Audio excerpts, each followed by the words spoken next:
They say Las Vegas will strip you down to your last dollar, but no one ever warned me it would strip me of my defenses too. I lost more than just chips that night. I lost my balance the moment her eyes locked onto mine. The casino was a blur of laughter, desperation, and the endless ringing of slot machines, but she stood out like a secret written in fire. A girl with dark hair cascading over her shoulders, lips curved in the kind of smile that knew too much. I should have walked away. God, I should have run. But when she challenged me to a hand of poker, I thought I had the upper hand. Turns out the universe was waiting for me to fold in more ways than one. The final card sealed my defeat, and with it came her terms. Not money, not favors, but a kiss. A kiss I couldn't stop imagining even as I laughed nervously, trying to brush off the weight of it. I told myself it was just a game, just a moment.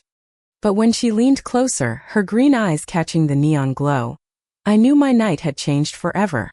Debt is debt, she whispered, her voice smooth as whiskey. And I always collect. I didn't know her name. I didn't know her story.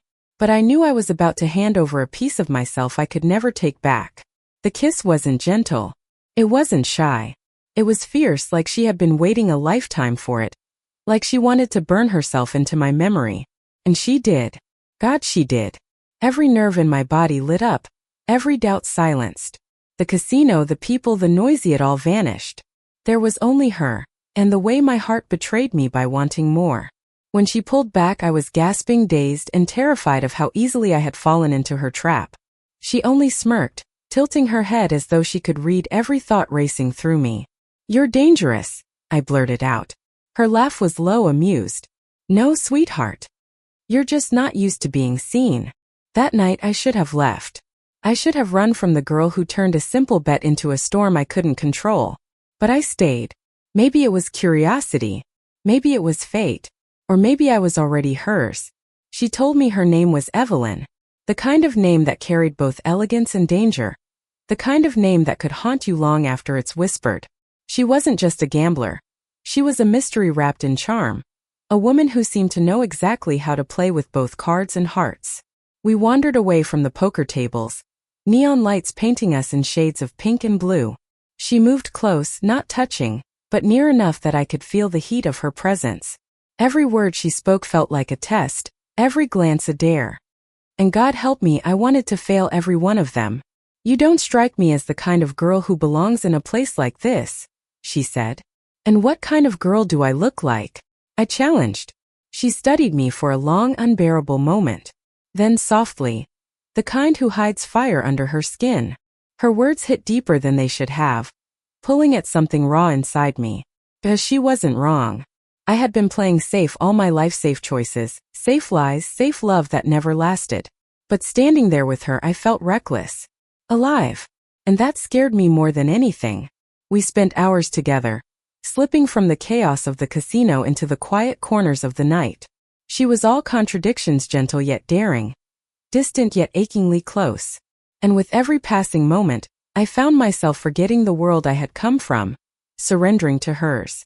But with Evelyn, nothing was ever simple. Behind her smiles was a shadow, a pain she tried to mask but couldn't hide from me. I caught glimpses of it when she thought I wasn't looking, in the way her eyes darkened, in the way she hesitated when I asked about her past. And maybe that's why I couldn't walk away. Because she wasn't just beautiful. She was broken like me. By sunrise, I knew I was in deeper than I had ever intended. I owed her more than a kiss. I owed her pieces of myself I never meant to give. And as much as it terrified me, I wasn't sure I wanted them back.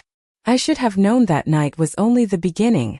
When the sun climbed over the horizon and spilled its pale light across the strip, Evelyn was still with me, leaning against the railing of my hotel balcony, a cigarette burning between her fingers. She looked like a painting that had stepped out of the frame, untouchable, devastating, and far too dangerous to keep close. "You're thinking about leaving," she said without turning her head. I swallowed hard. "I don't even know you." She laughed quietly, exhaling smoke into the air. "That's the beauty of it. You don't have to." But the truth was I already did. I knew her in the way you know a song after hearing it once, etched into memory, impossible to forget. The following days blurred together. We met in cafes tucked into forgotten corners of the city, wandered the neon-lit streets at midnight, and sat across from each other in silence that somehow felt louder than words. Every time I thought I'd figured her out, she slipped away like smoke between my fingers. And yet I kept chasing her. There were moments when she let her guard drop, like the night she admitted she grew up in Reno, abandoned by parents who gambled away everything. Or when she told me she never trusted promises, because everyone ever made to her had been broken. Her vulnerability cut through me like glass. It wasn't pity I felt. It was recognition. I had my own scars, though I never planned to share them. But with Evelyn, hiding felt impossible. She had this way of peeling me open without trying. One evening, we found ourselves back at the casino where it all began. She challenged me again, sliding a deck of cards across the table with a daring smirk. "Double or nothing," she teased. "What's the bet this time?" Her green eyes locked on mine. "Your truth." The game was short, brutal, and predictable. I lost, of course, but when she leaned closer, waiting for me to speak, I realized this was the moment that would either break me or set me free. So I told her about the family who never understood me, the relationships that always ended when honesty came into play, the endless running from myself. By the time I finished, my chest ached as if I had carved the words out with a knife. For the first time since I met her, Evelyn didn't smile. She reached across the table, her hand covering mine, warm and steady. "No more hiding," she said. Something cracked open inside me then. It was terrifying. It was beautiful. But love stories born in casinos are never simple. I discovered soon enough that Evelyn owed debts of her own, not of kisses, but of money. A dangerous man appeared one night, cornering her in the alley behind the glittering lights. I saw fear in her eyes, sharp and unmasked. "You should walk away," she whispered urgently, pushing me back. "This isn't your fight." But I stayed. Maybe because I was stubborn, maybe because I was stupid, or maybe because for the first time in years I had something worth fighting for. We escaped that night, hearts pounding, adrenaline roaring in our veins. And in the silence that followed, with the city spread out like a sea of broken stars, she kissed me again, not out of victory or payment, but out of desperate, trembling need. It wasn't a fairy tale kiss. It was messy, tear-streaked, and filled with every unspoken fear. But it was real. In the days that followed, we faced it together. The debts, the running, the promises of change.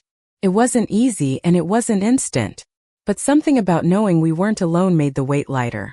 Months later, on a quiet morning far away from Vegas, I found myself standing in a small diner with Evelyn across from me, her hair tied back, her smile softer than I had ever seen. The chaos of the casino, the danger of that night, it all felt like another lifetime. "You realize," she said, sipping her coffee, "you still owe me." I raised an eyebrow.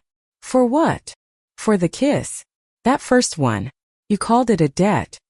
"But it was never about that."